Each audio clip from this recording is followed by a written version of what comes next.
Hello, आता आपण बघूया लग्नानंतर होईलच प्रेम याचा एपिसोड रिव्ह्यू. काव्या मंदिरात 100 दिवे लावण्याचा प्रण करते. ती मंदिरात दिवे लावत असते.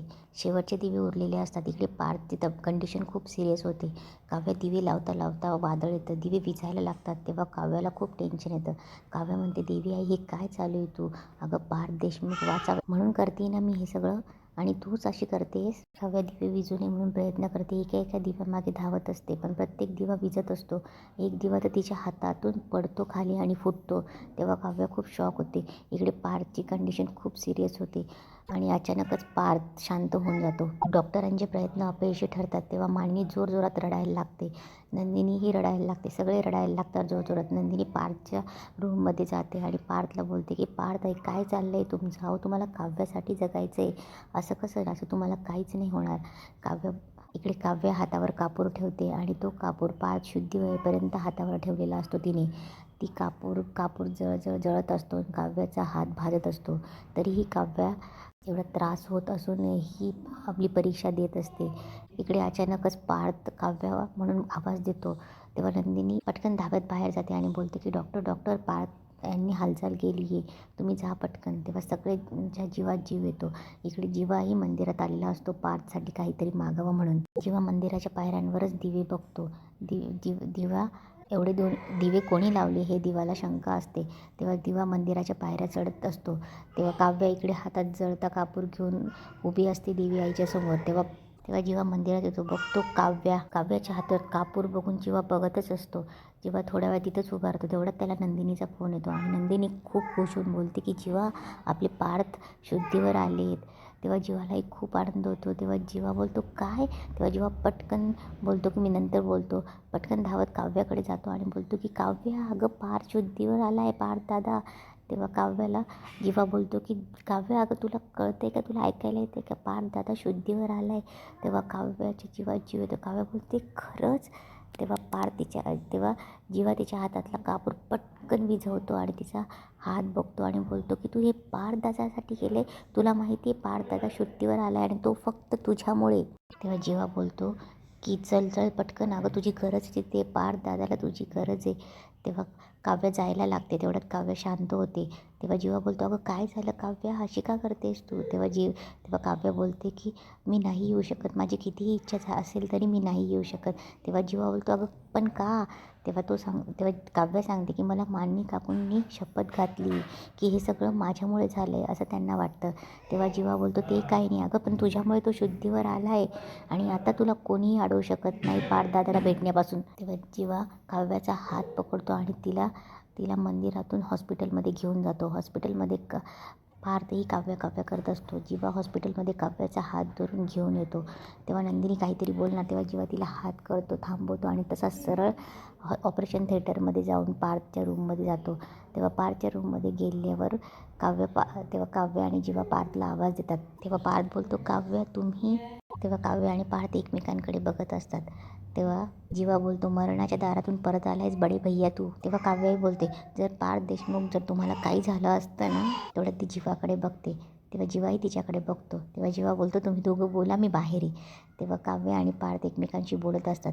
तेव्हा काव्य रडायला लागते. तेव्हा तिचा हात पार्थ बघतो आणि बोलतो की काव्य तुम्ही हे काय केलेस? काय झालं तुमच्या हाताला? इकडे जीवा बाहेर जातो आणि तेव्हा मानिनी तेव्हा तेव्हा जीवा बोलतो की असं काय बसलाय, आता सगळं ठीक झालं आहे. तेव्हा मानिनी बोलतो की तू काव्याला घेऊन का आलास? तू याच्यासाठी काव्याला घरी यायला गेला होतास का? तेव्हा जीवा बोलतो मग पार्थ दादाची बायको आहे, तिचं इथे असणं सगळ्यात महत्त्वाचं आहे आणि का नाही घेऊन यायचं मी तिला? मानिनी बोलते की काय गरज होती तिला इथे आणण्याची? तुम्हाला सगळ्यांना जेव्हा कळेल ना की काव्य कशी मुलगी येते, पार्थ शुद्धीवर नव्हता. तेव्हा विक्रमी बोलतो हिनेच काव्याला अडवलं पार्थपासून भेटण्यासाठी. हिने शपथच घातली डायरेक्ट पार्थला. तेव्हा जीवा बोलतो का आई असं का करतेस तू?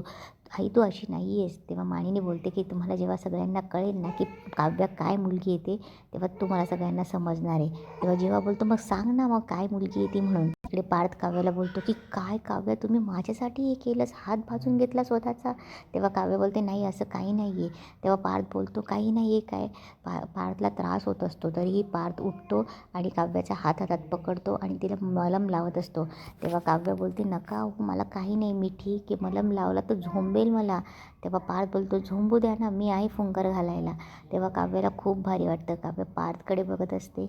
काव्याला रडायला येत असतं आणि पार्थ तिच्या हातावर मलम लावून फुंकर घालत असतो आणि इथेच आजचा एपिसोड संपतो. पुढच्या भागात आपल्याला असं बघायला मिळते की पार्थ काव्याला मलम लावत असतो. तेव्हा काव्य बोलते तुम्ही कोण आहात, कोण देशमुख, भाजण्याच्या वेदना होत असतील, जगण्या मरण्याच्या याच्यातून परत आलात, कोमात गेलात आणि मला भाजले त्याची काळजी घेत आहेत. तेव्हा पार्थ काव्याला विचारतो कसं वाटतंय. तेव्हा काव्य बोलते थंड थंड वाटतंय, म्हणजे क्रीम लावली ना ते थंड थंड वाटते. तेव्हा पार्थ बोलतो आधीच तुम्ही गरम डोक्याच्या. तेव्हा काव्य बोलते काय देशमुख, मी गरम डोक्याची आहे. तेव्हा पार्थ आणि काव्या बोलत असतात.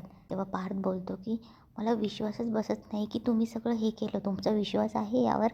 तेव्हा काव्य बोलते की कसं असतं ना देशमुख, आपल्या माणसाला वाचवायला आपल्याला जे योग्य वाटतं ना ते आपण करत असतो.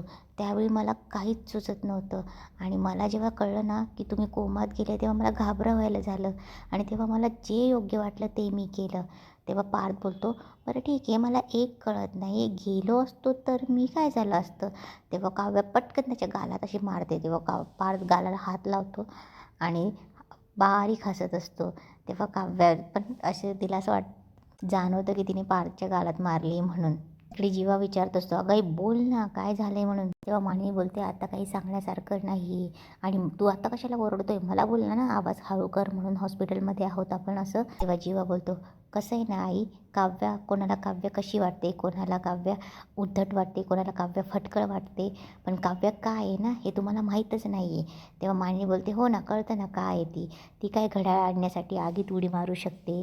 पार्थने तिला वाचवण्यासाठी आगीत उडी मारली, तुला माहीत नाही आहे का. पार्थ तिला वाचवण्यासाठी आगीत उडी मारली आणि पार्थ जीवाला मुकणार होता आज आणि तो आज वाचला आहे, फक्त देवाच्या कृपेने झालं आहे. तेव्हा जीवा बोलतो की देवाची कृपा नाही आहे फक्त, हे काव्याचं प्रेम आणि तिची श्रद्धासुद्धा आहे. तेव्हा जीवा बोलतो तुला माहिती आहे, तुम्हाला माहीत नाही म्हणून सांगतो की पार्थ दादा बरा व्हावा, लवकर शुद्धीवर यावा म्हणून जळता दिवा हातात घेऊन उभी होती ती मंदिरात. तेव्हा मानिनी शांतच होते. तेव्हा नंदिनी बोलते काय, काव्याने जळता दिवा हातात घेतला, मला तिला बघू दे. तेव्हा जीवा बोलतो एक मिनिट शांत बस. तेव्हा नंदिनी बोलते नाही हो जीवा, मला तिचा हात तरी बघू दे. तुम्हाला माहिती आहे तिला एवढीशी जखमसुद्धा सहन होत नाही, लहान होती ना, एवढंसं लागलं तरी माझ्याजवळ यायची पटकन. तेव्हा नंदिनी बोलते की नाही नाही मी तिला बघून येते. तेव्हा जीवा बोलतो की नंदिनी थांब एक मिनिट, ती आणि पार्थ दादा त्यांना थोडा वेळ दे एक सोबत. तेव्हा विक्रम बोलतो नंदिनी नाही नाही जीवा बरोबर बोलतोय, अगं पार्थ आणि काव्याला एक सोबत असू दे, आता त्यांना एक सोबत टाईम घालवू दे, तो एकदम मरणाच्या दारातून परत आला आहे, त्याला त्याची बायको त्याच्यासोबत असू देत. आणि विक्रम बोलतो बघितलंस ना मानिनी, अगं जळता दिवा घेऊन होती तुझ्या पार्थसाठी, तुझ्या लेखासाठी जळता दिवा हातात घेऊन उभी होती त्याची बायको. अजूनही तुला काव्याबद्दल शंका आहेत का. तेव्हा विक्रम बोलतो की तूच म्हणाली होतीस ना की काव्यामुळे पार्थची अशी हालत झाली आहे, पण आता पार्थला काव्यानेच जीवनाच्या मरणाच्या दारातून परत आणलं आहे. जसं सावित्रीने सत्यवानाला आणलं होतं, जसं तू मला आणलं होतंस, आता काव्याने पार्थला आणले आणि नंदिनीने जीवाला आणलं होतं. तेव्हा नंदिनी मानिनीला समजत असते की आई मी तुम्हाला सांगत होती ना, काव्य वरचेवर जशी दिसत असली तरी आतून मनाने खूप चांगली हो, खूप प्रेमळ आहे. तुम्ही तिला इतकं अद्वत बोलला तरी पण ती एक शब्द बोलली का, काहीच नाही बोलली. ही रम्या तिच्यावर धावून आली, तिचा हात पिरगळला तरीसुद्धा तिने परिस्थिती पाहून काहीच नाही बोलली.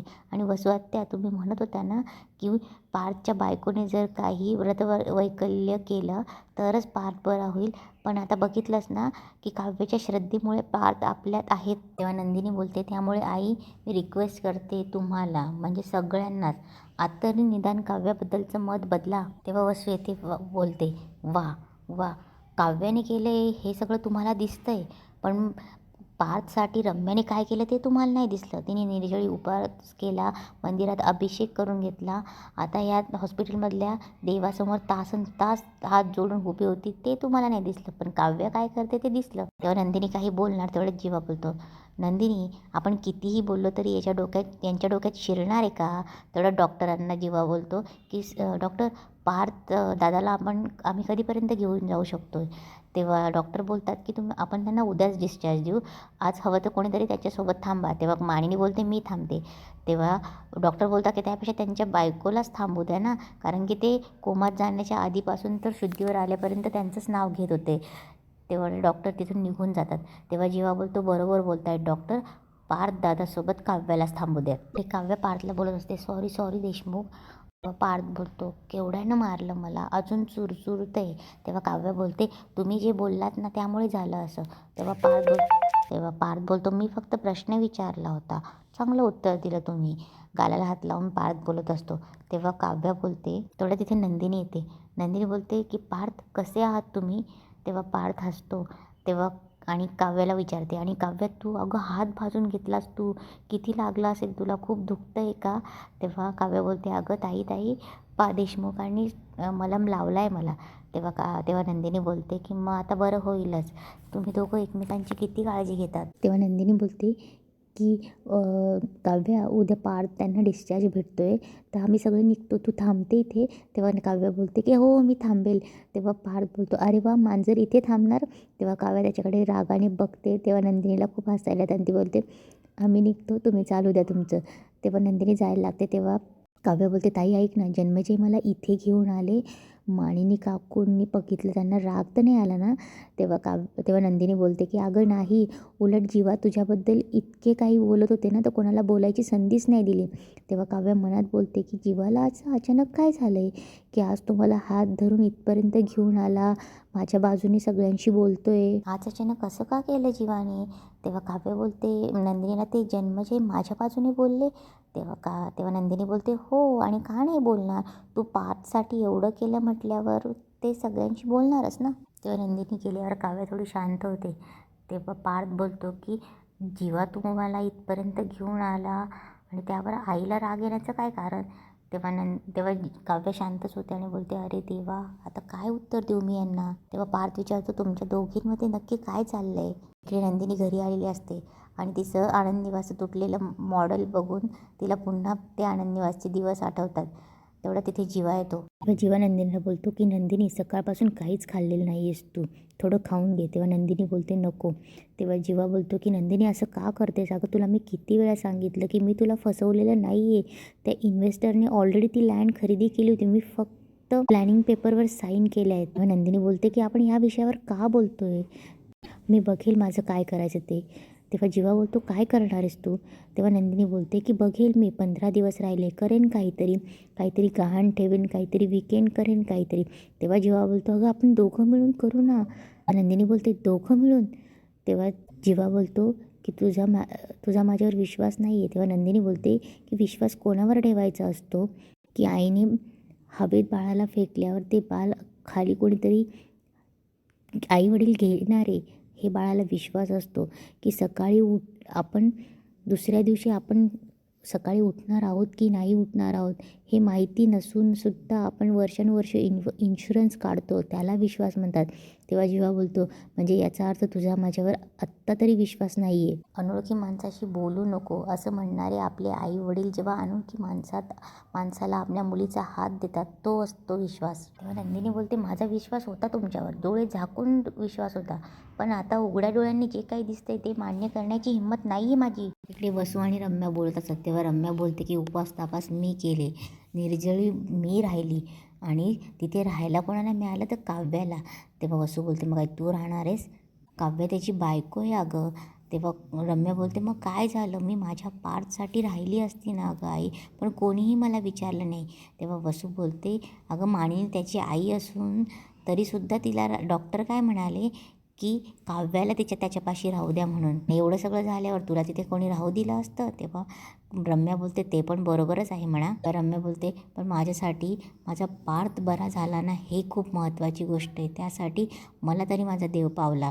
तेव्हा वसू बोलते ते तर ठीकच आहे म्हणा, पण तू एवढं सगळं केलं, घरातल्या एकाने तरी तुझी विचारपूस केली. तेव्हा रम्या बोलते पण आई एकाने क्रेडिट दिलेलं नाही बरं का, सगळ्यांनी काव्याला क्रेडिट दिलं पण एका व्यक्तीने नाही दिलं, ती म्हणजे मामी. तेव्हा वसू शांतच होते. तेव्हा रम्या बोलते की आई काय चाललं आहे, का शांत झालीस, कसला विचार करते. तेव्हा वसू बोलते मी हा विचार करते की मानिनीने काव्याला क्रेडिट तर दिलंच नाही, पण त्या दोघींमध्ये जी काही ठिणगी पडली आहे ना, ती ठिणगी शोधून काढावं लागेल. आणि ह्या आजपासून नाही बरं का, मी बऱ्याच दिवसापासून ऑब्झर्व करते की मानिनी आणि काव्यामध्ये काहीतरी चालू आहे. तेव्हा रम्या बोलते आई आता आपण काय करायचं. तेव्हा वसू बोलते की भास्करच्या मदतीने आपण नंदिनीचे पंख छाटले ना, आता पाळी काव्याची. तेव्हा नंदिनी जीवाला बोलत असते इकडे की आयुष्यातलं सगळ्यात मोठं सुख तुम्ही मला दिलं आहे. तेव्हा जीवा तिला समजत असतो की अगं थोडंफार तरी समजून घे मला, मी स्वतःने नाही केलं आहे, माझ्याकडनं सगळ्यात मोठी नकळत का असेना पण सगळ्यात मोठी चूक झाली आहे, थोडं तर समजून घे. तेव्हा नंदिनी बोलते समजून घेण्याचा प्रयत्न नाही करत का, मी प्रत्येक वेळेस तुम्हाला मदतीचा हात दिला आणि तुम्ही काय केलं, मदतीचा हात देताना घाव घातला. मी आले होते का तुमच्याकडे मदत मागायला, माझा आनंद निवास मी कसंही माझ्या पद्धतीने चालवत होते, का आलात तुम्ही मदतीचा हात घेऊन माझ्या आनंद निवासला, आपला आनंद निवास आपलं सगळं म्हणत राहिला तुम्ही. अहो का नाही घेतली मग आनंद निवासची काळजी, निर्जीव वस्तूंची काळजी घेत राहिलात तुम्ही, माणसांची कशी काळजी घेणार तुम्ही. तेव्हा जीवा बोलतो हे बघ नंदिनी मला अजूनही वाटते की आपण करूयात सगळं. तेव्हा नंदिनी बोलते हे बघा जीवा मला अजून हा विषय वाढवायचा नाही, आता मला तुमच्याकडून नात्याचा, मैत्रीचा, मदतीचा कुठलाच हात नको आहे. आता यापुढे जे काही करायचे ते मी करेन. तुम्ही आणि आनंद निवासच्या 10व्या ॲनिव्हर्सरीला जे काही गिफ्ट दिलं ते खूप मस्त दिलं आणि कायम लक्षात राहील, असं बोलून नंदिनी तिथून जाते.